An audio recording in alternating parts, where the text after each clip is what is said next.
ஆதியிலேயே கைவிடப்பட்டது. பின்னர் சின்னத்தம்பி நாடகத்தில் அன்னலட்சுமி என்கிற ஒரு கம்பீரமான கிராமத்து பெண் கதாபாத்திரத்தில் சிறந்த நடிப்பை வெளிப்படுத்தி தமிழ் இல்லங்களில் நுழைந்திருப்பார். இந்த நாடகத்தில் நமது பிக் பாஸ் பாவனியும் நடித்திருந்தார் என்பது கூடுதல் தகவல்.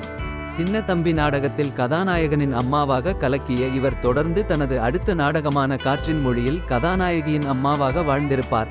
மதிய நேரங்களில் ஒளிபரப்பாகும் நாடகங்களுக்கு பார்வையாளர்கள் சற்று குறைவாகத்தான் இருக்கும். ஆனால் இவர் நடித்த பாவம் கணேசன் அதில் விதிவிலக்கு. அந்த தொடரில் இவர் நடிப்பில் அடுத்த கட்டத்திற்கு சென்றிருப்பார். அதைத் தொடர்ந்து இப்போது மிக வெற்றிகரமாக ஒளிபரப்பாகி வரும் சிறகடிக்க ஆசை நெடுந்தொடர். இதில் சட்டென்று மாற்றும் இவரின் முக பாவனை சிரிப்பையும் வில்லத்தனமான பேச்சால் வெறுப்பையும் ஒன்று சேர்த்து கலந்து அசத்தி வருகிறார். குழந்தைகள் பெற்றபின் மகளிருக்கு ஏற்படும் உடல் பருமனால் சிறு வயதிலேயே தன் வயது நாயகர்களுக்கு அம்மா கதாபாத்திரங்களில் அனிலா நடித்தாலும் சோதனைகளையே சாதனைகளாக்கி வெற்றிநடை போடுகிறார்.